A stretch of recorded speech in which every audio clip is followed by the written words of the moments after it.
పవన్ కళ్యాణ్ అభిమానిని ఎన్టీఆర్ ఫ్యాన్స్ కత్తితో పొడిచి చంపడం ఇండస్ట్రీ వర్గాల్లో కలకలం రేపింది. అభిమానుల మధ్య వైరం ఇలానే పెరిగిపోతే ఏం జరుగుతుందో అనే భయం నెలకొంది. పరిస్థితి చక్కదిద్దడానికన్నట్టు పవన్ కళ్యాణ్ రంగంలోకి దిగి హీరోలు సఖ్యతగానే ఉంటారని, తమ మధ్య గొడవల్లేవని, ఫ్యాన్స్ కూడా అభిమానాన్ని హద్దుల్లో ఉంచుకోవాలని సూచించాడు.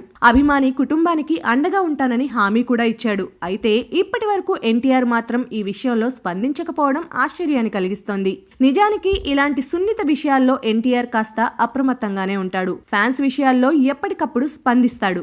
జనతా గ్యారేజ్ ఆడియో ఫంక్షన్లో కూడా అభిమానుల్ని హెచ్చరించాడు. పాలాభిషేకాలు, జంతు బలులు ఇవ్వద్దని కోరాడు.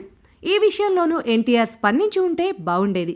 జనతా గ్యారేజ్ ప్రమోషన్ల కోసం ఎలాగో మీడియా ముందుకు వస్తాను కదా, అప్పుడు మాట్లాడుకుందాంలే అనుకున్నాడేమో. లేదంటే అసలు ఇది చాలా సెన్సిటివ్ మ్యాటర్, ఇలాంటి విషయాల్లో ఆచితూచి స్పందించాలని భావించుంటాడు. దానికి తోడు ఈ హత్యని కేవలం అభిమానం కోణంలో చూడడం కూడా ఎన్టీఆర్ కి నచ్చకపోయి ఉండొచ్చు. అయితే ఎన్టీఆర్ ఎప్పుడు మీడియా ముందుకొచ్చినా ఈ ప్రశ్న నుంచి దాటుకెళ్లడం కష్టం. అదేదో ఇప్పుడే చెప్పేస్తే ఓ క్లారిటీ వచ్చేద్దును కదా. ఆలస్యంగా స్పందించాడు అనే నింద కూడా తప్పేది.